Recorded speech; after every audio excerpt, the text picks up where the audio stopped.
Welcome to the Energy Forum, where we explore the key issues shaping energy markets and policy. I'm Ken Medlock, Senior Director at the Center for Energy Studies at the Baker Institute for Public Policy. Today, we're tackling a subject that cuts across national security, energy policy, and industrial strategy, the geoeconomics of critical minerals and materials. Joining the discussion is Michelle Michot Foss, Fellow in Energy, Minerals, and Materials here at the Baker Institute, Gabriel Collins, the Baker Botts Fellow in Energy and Environmental Regulatory Affairs, and Vinod Veedu, Assistant Vice President in the Office of Research at Rice University. Together, they'll discuss key insights from Michelle and Gabe's recent report, Critical Minerals and Materials Geoeconomics, Lessons and Ideas from Past Wars and Strategic Competitions. Michelle, Gabe, Vinod, take it away. Well, thanks, Ken. Let's begin with the big picture when we discuss about the report that was recently released. So maybe I'll start with Michelle. Can you give us a quick overview on the state of minerals and metals, how the markets are today, and what you observed from the two NATO study groups that Baker Institute participated in? Sure. So for the general audiences, people know that we use metals in life: copper, aluminum, steel, tin, a huge assortment of minerals, industrial minerals, metals themselves, and lots of different applications. And I think probably most people are familiar with that because of conversations about new energy technologies and where we're heading with energy. So most often people would see these in terms of things like the idea of using electric vehicles or the idea of using more wind and solar, electrifying more of our economy, and so on and so forth. But they also play a role in energy management. So when you think about vehicles today, cars on the road, are lighter and stronger because we've substituted away from metals with plastics. So the competition across different kinds of materials for different applications is very important. Come over to the defense side, and this is true for defense applications, for weapons systems. So that's I think a key point people just need to bear in mind for our conversation today. With regard to the state of minerals and metals today, it's really hard for people to understand how much has changed in the United States from, say, the 1970s, 1980s, when we were a major producer of aluminum, we were a major producer of steel, a major producer of copper.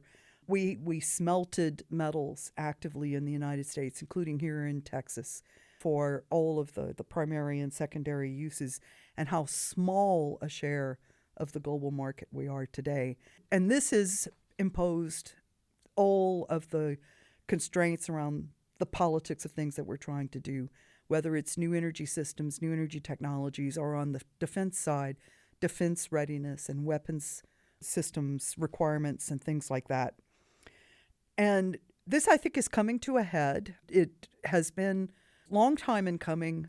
The Russian invasion of Ukraine in 2022 was definitely a catalyst because titanium, which the Ukrainians supply to Russia and then Russia supplies into the world market, is such an important ingredient in high-end weapon system architecture. And the loss of that supply chain as a result of the invasion has really forced people to think about our exposure to these issues. And while all of this was going on, we undertook at the Baker Institute 2 projects with NATO to serve as experts for study groups that were focused on mineral supply chain security for all the NATO country members. And for me, that just highlighted how difficult this is going to be, not just for the United States and our immediate interests, including domestic needs, but writ larger for the NATO members worldwide.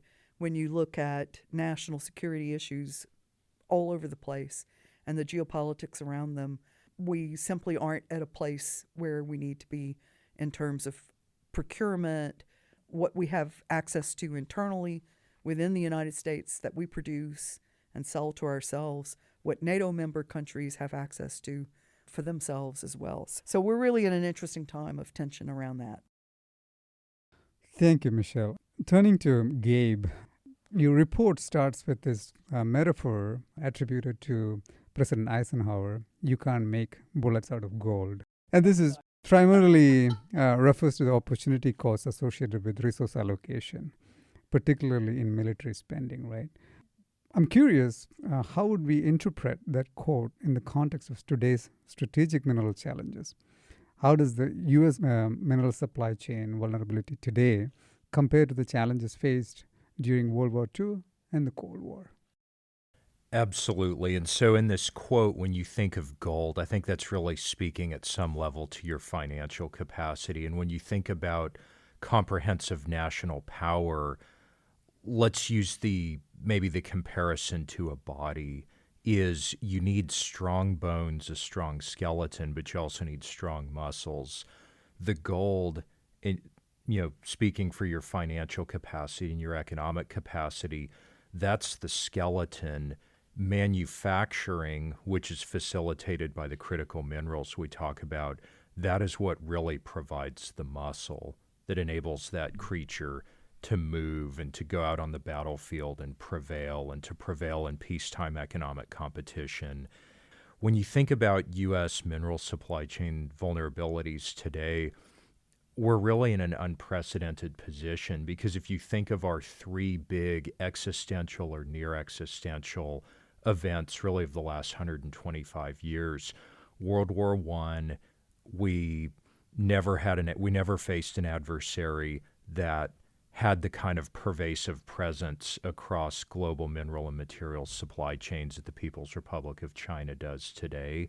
World War II, same thing. There were certain things that were under adversary control, but it wasn't a pervasive presence. And then similarly during the Cold War, there were some minerals, for instance, manganese, chromite. There were levers that the Soviets pulled to pressure us, but again, you didn't have Soviet firms deployed all over the world, invested in mines and processing capacity and transportation capacity and manufacturing capacity as well. So it's an urgent and unprecedented challenge that the U.S. grapples with today. No, thank you. In the report, now maybe this is just for discussion among us, I think you particularly mentioned about several tools that's available there, the geoeconomic tools and responses in the era of this new administration on tariffs. So can you briefly touch upon some of the tools and various options out there? So the way to think of these options is they can be laid out along a spectrum that goes from peacetime competition at varying degrees of intensity all the way to options that you would use during kinetic warfare. And so in terms of things that we've used in past competitions, when you're at a stage of competition that's very intense, but it's not kinetic warfare, uranium offers an example during the Cold War where after World War II ended, the U.S. became very concerned about its uranium supply position because it was important both for making nuclear weapons and also for the nascent civilian nuclear power industry. And so the Atomic Energy Commission actually stepped in and helped economically underwrite the development of infrastructure and mining and investment activity for uranium all over the western United States. And, after about 15 years of this, we were among the world's largest producers of uranium. So I think that would be one example. Some of the examples as you get closer to kinetic competition, you can preclusively purchase minerals so that your adversary can't get them. You may engage with third countries where your competitor or adversary has mining or processing assets and actually seek to have ownership changed, basically buy them out. A little bit like what we see actually going on right now with the ports near the Panama Canal. If you're actually engaged in warfare, there's sabotage and smuggling and all kinds of other things. And so the stage we're at right now is something that's along the lines of very intense competition short of outright kinetic warfare. And so, we're thinking, I think, at this point, much more in the economic domain and less in the physical action domain that I referenced a moment ago. Can I add something there? Because this is a funny little thing. When we started working on the paper and Gabe was building this arc of what I would call, responses as things intensify, what are the options? The smuggling and sabotage were, I think you described them as geoeconomic. They were part of the geoeconomic tool kit, right? And I was like, well, wait a minute.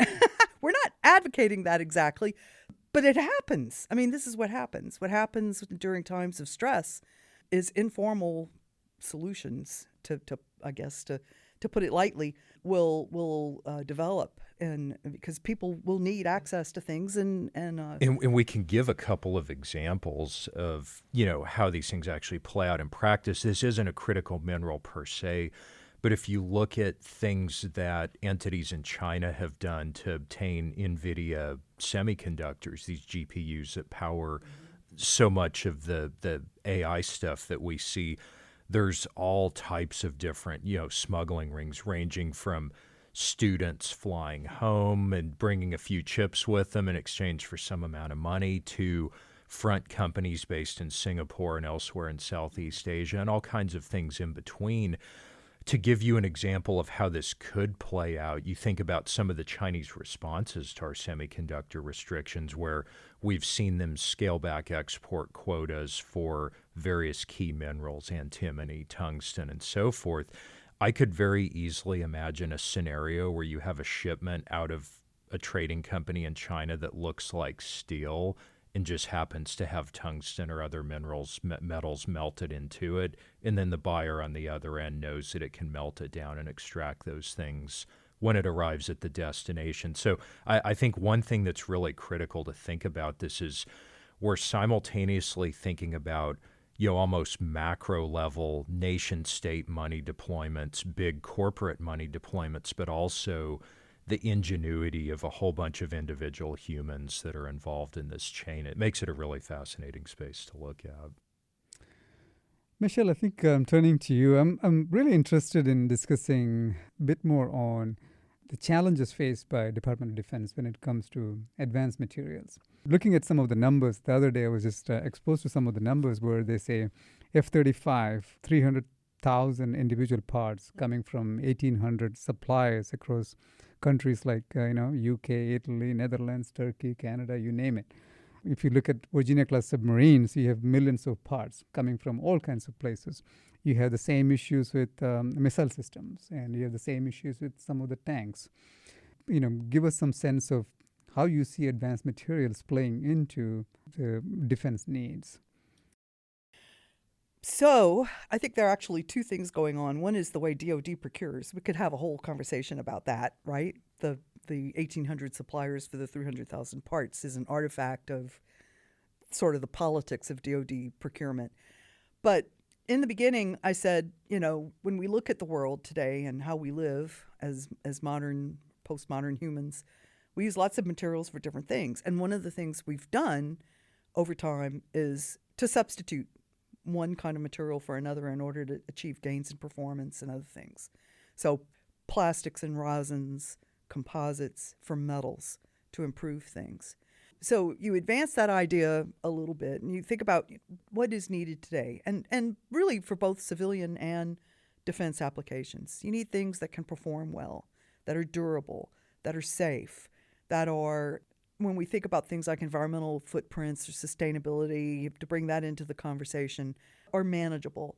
We can execute, we can obtain them, we can procure them, and the public interest aspect of that can be well managed and so on and so forth. And I think it's hard for DoD to it's such a huge thing. For all of the pieces of DoD to think about things this way, certainly everyone's been battlefield focused, so we need this to protect people, or to protect armaments, or to be able to execute, or whatever the case may be. And it's really hard to take that very wartime or war engagement driven thinking and think about everything else that's involved as well.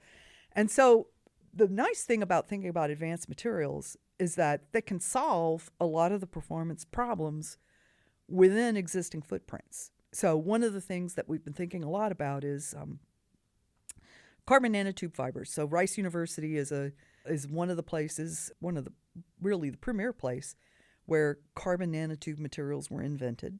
And we can't go into a long discussion about what that is, but for listeners who are familiar with the idea of buckyballs and fullerenes, you'll be able to Google those things and get the drift. We're now able to make fibers out of that material, and those fibers can go into interesting applications. They can conduct electricity. They have thermal conductivity. They're as strong as steel. You can substitute copper and steel and aluminum with carbon nanotube fibers and help offset some of those trade-offs and get performance enhancements as well. Because if you take carbon nanotube fibers and you put those into a wire harness, for instance, for electrical conductivity in a vehicle, let's say, whether it's a passenger car or a jet fighter, you're going to be reducing the weight of that wire harness versus a metal wire harness like we already use. And you're going to be getting the same benefit in terms of electrical conductivity, but more strength to allow the vehicle, the application, the aircraft, to perform better. So that's what we're after when it comes to advanced materials. Where can you push the boundaries? Superalloys, so titanium and CNT and an epoxy is an idea that people have been working on and applying for a while. Where can you push advanced materials, the envelope, into applications to improve performance, achieve gains, manage the footprint, and where do we stand in terms of our competitive positioning, which we are there. So to all of the concerns about where we're not when it comes to metals producing capacity, we actually currently are ahead of the game when it comes to certain advanced materials, like what I've described. So, it's something that we think DoD should think about, and we think that the architecture of DoD, through the research labs, through weapons programs and other things, has more clout than probably everybody realizes to push forward. Yeah, exactly. And I think these also have to be thought about in dual use terms. If you look at the history of the U.S. semiconductor industry, DoD was very intimately involved at the front end, developments in the 1950s and 1960s. But now we're at a point where probably 98 or 99% of the market is commercial, but DoD still reaps those benefits because your $1 trillion or $1 trillion plus civilian market funds the at-scale production and innovation and all the other things that yield these wonderful chips that you can use to animate a modern AI-enabled weapons system. And I think, whether it's carbon nanotubes or any other of these advanced materials, that same concept applies where in some instances DoD may be among the angel investors that comes in at the front end. But what we're hopefully catalyzing in as part of that process is something where it ultimately becomes commercially scalable, and all the way down that path, DoD is able to reap those benefits that are fundamentally backed and funded by commercial activity. And I think also this dynamic raises really interesting questions when you think about cross-border trade and export controls and so forth, because, just as we're aware of this dual-use potential and this ability of a large civilian economy to facilitate military things, we have to presume that our adversaries, particularly the PRC, which has this explicitly written into a lot of its policies, are aware of this as well. Yeah, the People's Republic of China, sorry. No, I think it's just very timely. Let's just spend a little bit more time on that, the PRC discussion. I was just going to ask Michelle, China dominates in many of these areas. And given that there's Chinese dominance in processing and manufacturing in particular, I'm interested to get your thoughts on, can the U.S. realistically compete, and over what time frame are we thinking about? So, in all of the conversations that have been unfolding over the past few years, China is definitely the really sensitive button. So if you think about things in kind of simplistic terms, in the United States, one of the things that everybody, I think, realizes or knows that we became a major oil producer after having the reputation of no longer being a major oil producer anymore, largely because of our tight rock plays, our shale plays, and the excellence that everybody developed around that. That was good for the United States to do all of that. But sort of while we were doing that, China was accelerating outbound investment into minerals and metals. And part in that arc of the story that I started out with from the 70s to 80s to today, our lost market share for copper, aluminum, and so on and so on and so on. Our loss, especially for smaller minerals and metals that are of extreme importance, that are points of contention in trade right now. So gallium that is derived from the aluminum value chain, germanium that is derived from the zinc value chain, and antimony from the copper and lead value chains, and so on and so forth. All of the sensitivity around these materials that China has exclusive control of is a result of us shedding that capacity and them gaining that capacity. So the dominance position is multifaceted. It's tough. They are good at what they've done. They've enlarged the global pie of metal supply for everybody. But in the process of doing that, not only do they control physical assets and beneficiation and value added and manufacturing, they also control intellectual property in some cases. So for us to say, well, this is not a satisfactory situation, we have to fix it. The length of time, people have to think in terms of decades, because the amount of work that you would have to do to restore industry capacity, grow it to whatever the comfort level point is, to reattract business, retrain people, find locations for facilities.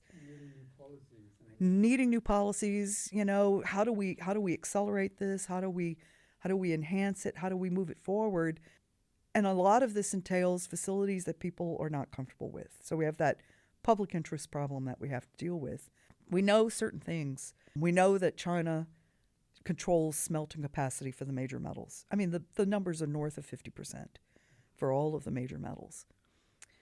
To launch a new smelter project in the United States alone, we talk about the cycle time for a new mine taking 16 to 20 years. For a smelter, it would be at least as long as that. Gabe, you want to add anything to that comments by Michelle? I think she's spot on. I mean, if we were to, put this in slightly humorous terms, you think about President Reagan saying, here's the 7 most terrifying words is I'm from the government and I'm here to help. Probably with these types of projects, there's even more terrifying words. It's that I'm a lawyer and I'm here to help. And so, yeah, I think these are the types of things where you imagine the length of the permitting process and the litigation that's likely. And what happens is you add time. I grew up out in the Permian Basin, and we tend to operate by this philosophy that time kills deals. And that's absolutely true when you're dealing with capital providers and others. And that's why it's more attractive generally to do these types of projects elsewhere in the world. One thing that we did engage in the report that I think is really important to bring up here is for the major metals, you're talking facilities that are physically far bigger even than the massive AI hyperscale data centers that we deal with now. For some of the other key materials, whether you're thinking about cobalt, whether you're thinking about some of the rare earths, things that you may smelt on their own and aren't necessarily a byproduct of other major metals, like some of the ones that Michelle was referring to earlier. We may have some options for strategic supply that could be brought online more quickly in the United States. We talk about this in our report, and we mention the idea of brownfield sites where there's already been various types of higher risk industrial development. And we focus in particular on the U.S. nuclear weapons complex. You think about Hanford, Los Alamos, the Y-12 site near Oak Ridge, Savannah River, Pantex, Rocky Flats, and so forth. Most places, if I were to come and say, hey, I want to smelt cobalt or I want to work with lanthanide metals, if you either had nothing there before or you had something relatively innocuous like a cookie plant or a Coca-Cola plant, you would think this is a terrible idea. You'd say, no, I don't want to take on that additional risk. But if it's been a place where the materials you were handling before are highly enriched uranium and plutonium, maybe rare earths suddenly don't look as bad. And it's also something that it's already under sovereign government control. And you have some other aspects as well that, at least our working approach is if you were to creatively use the Defense Production Act and other existing legislative authorities, you might be able to get key strategic production facilities up and running much more quickly. And, one of the questions you'd face is this something that's truly government run, or is it maybe something where the government de-risks and even partially funds the creation of that industrial infrastructure, and then you bring in somebody with significant commodity competence to run it? You think of Glencore, Trafigura, any of the companies that deal in metals, and you have them run it on a contract basis. That's something where you could have a solution potentially more quickly for some of the minor metals. Let me add one quick thing. The idea of introducing U.S. government involvement in this for the de-risking part is really interesting to think about, because the idea of going to an existing industrial facility, a brownfield site, we do have brownfield sites associated with past mining, minerals processing, smelting operations.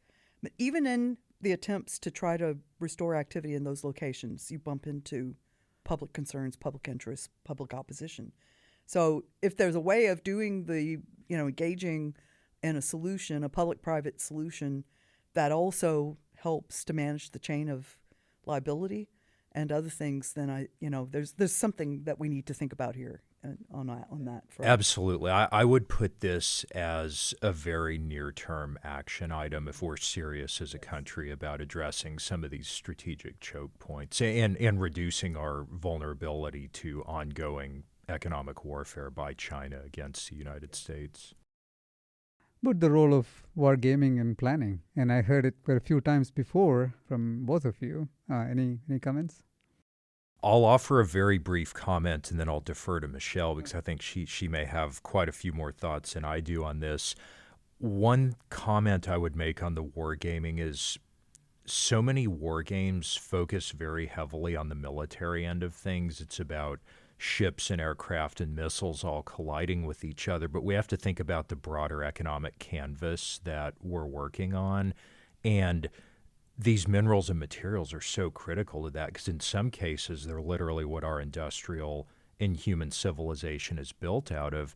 And in other cases, and this would be the rare earths and cobalt and some of the minor metals, they're what we would call industrial vitamins, where you don't need giant amounts of them in physical terms relative to the size. Well, you need giant amounts of some of them, but... Some of them, yes. But if we're thinking particular about the rare earths, it really is like vitamins, where your body doesn't really need very much vitamin B12 or vitamin D3. But if you don't get those things and that situation endures, you waste away and die. And that's kind of the same analog for industrial economies. And so being able to actually run serious simulations and war game these things out will help us formulate better policy.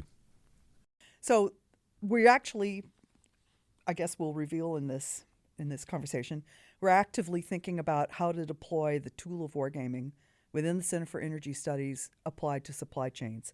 For me, when I look at the history of wargaming, the evolution of it, how it's been used, if you imagine a chessboard, the array of pieces on the chessboard have military connotations. So that's the classic wargaming approach. What am I moving? Destroyers, carriers, armed battalions, and so on and so forth, in strategic ways. When you imagine a supply chain, it's the same thing. I've got different kinds of assets in different places around the board. And sometimes the moves are clear and the pathways are clear, and other times I've got challenges, I've got bottlenecks, I've got constraints. And the big issue that I think everybody has seen since COVID and this whole idea of supply chain fragility took hold, and we saw it in real time, the lack of just basic consumer goods that we needed, because the producing countries and societies everywhere, even in the United States, weren't capable of delivering into the supply chain so that we could get them. That, I think, was in a way earth-shattering for people, because I think everybody tends to take this stuff for granted. You go to the grocery store, you get your Kleenex tissue, it shows up from somewhere, wherever it is, ready for you to buy.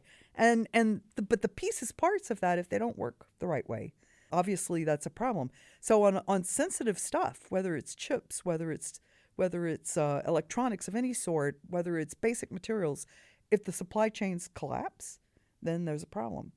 And to wrestle with this, I think people need a structured conversation that allows them to understand, what does the map look like, and what are the issues, and how do we deal with this? How do we faced with different situations? If you overlay something like competition across great powers, then it really becomes interesting, because the sensitivities over the location of the distribution of assets and the trade flows and all of that really take on quite critical importance. Thank you, Michelle. I think we only have a few more minutes. I wanted to, before we close, so finally, as we are getting to the end of this conversation, it's very clear that there will be, for the near future, U.S. still will have to rely on international sourcing and partners. Based on your experience in international development experience especially, what do you think are the considerations we need to have as we look into these kinds of challenges? In the long term, as we address these things through the windows of Arctic discussions and Greenland discussions and Ukraine discussions, etc. But there are short-term things that we need to be mindful of. Any thoughts? And Gabe will have thoughts to offer as well. But I guess from my point of view, and Vinod, you and I've talked about this before. I was a U.S. Agency for International Development contractor, State Department contractor, for many, many years. And the country count was around 20 to 22 different countries for projects. And I think the most important lesson out of all of that, and the long, long, long history of U.S. engagement with our friends, to friend shore, which is a popular concept now, is to have lots of hubris. Everyone has their sovereign interests. And some of the ideas that have been rolling around related to minerals partnerships and other things give us much more credit than we deserve when it comes to executing with a partner driven by our strategic interests. And this is always, always, always a problem. That said, there's a lot of constructive stuff that the U.S. has done to help build capacity. So you mentioned Greenland, and we had a conversation today about India. When you look at what the U.S. has invested in these relationships, if someone was interested in the mineral resources of Greenland today, they would go to the government's website, the Government of Greenland website, mineral resources, and what you would see a lot of was paid for by the American people. So we helped them to get the mineral surveys done. We helped them to organize the information, to build data sets and build maps and things like that. We have a long history of this with India and lots of other countries, African nations and so on, trying to help them to build the capacity to understand their own endowments, their own natural resource endowments, and to try to encourage them to think about how to develop them for economic benefits internally, but also to engage in trade and other things. But these are long-term arrangements. Short-term, yes, you have to rely on your friends and neighbors and everything else in the best way that you can. Long-term, to try to convince people to move in a direction that's commensurate with yours is really difficult. Gabe, turning to you. Any ideas, thoughts? I'll give you maybe a more philosophic response on this is think about, baseball to some people is our national sport. I think what almost reflects the American psyche better is American football. And I think when you're thinking about international and industrial competition, the most successful pathway really is something that looks a bit more like a football team. And what that means is we're one of many. Our allies bring so much to the table. You think of what Japan, South Korea, India, Canada, Australia, Mexico, our partners in Europe, and the list goes on. Think about how a football team, you have offensive and defensive linemen, you have linebackers, you have skill position people. Each person is very good at their own role, and if you can bring them and choreograph them all together, it's incredibly powerful. I think at this point, we really need to step back and remind ourselves of that and use that type of mindset when we approach folks abroad. Because if we try to play a football game as a team of one, we're going to lose. If we play as a team of 11 working together, we've got a really good chance at victory in this competition. So I agree, and we're part of the Baker Institute, and this is a public policy institution, and diplomacy has been really important to the history of the Baker Institute, its legacy from Secretary Baker and so on. I guess all I want to say about that is that we tend to take that, like other things, for granted as well, and not think about the art of diplomacy, the skill, and what you have to do to actually maintain it. It's really easy to tire of it. It's hard. It's really hard work to stay engaged with other nations in the way that probably really is needed. Absolutely, and I guess final perspective I'd offer on that, it's really hard work to win, but it's unimaginably hard to lose, and so we have to make a choice which one of those paths we want to take. Well, on that thought, I'm afraid that's all the time that we have today. Thank you, Michelle. Thank you, Gabe. Thank you. You're welcome. Thanks for joining us. Thank you. The Energy Forum is brought to you by the Center for Energy Studies at the Baker Institute for Public Policy at Rice University. This episode was produced by Maram Hijazi. AV production was led by Kevin Young. Be sure to visit us at bakerinstitute.org/center-energy-studies to learn more. Thanks for listening.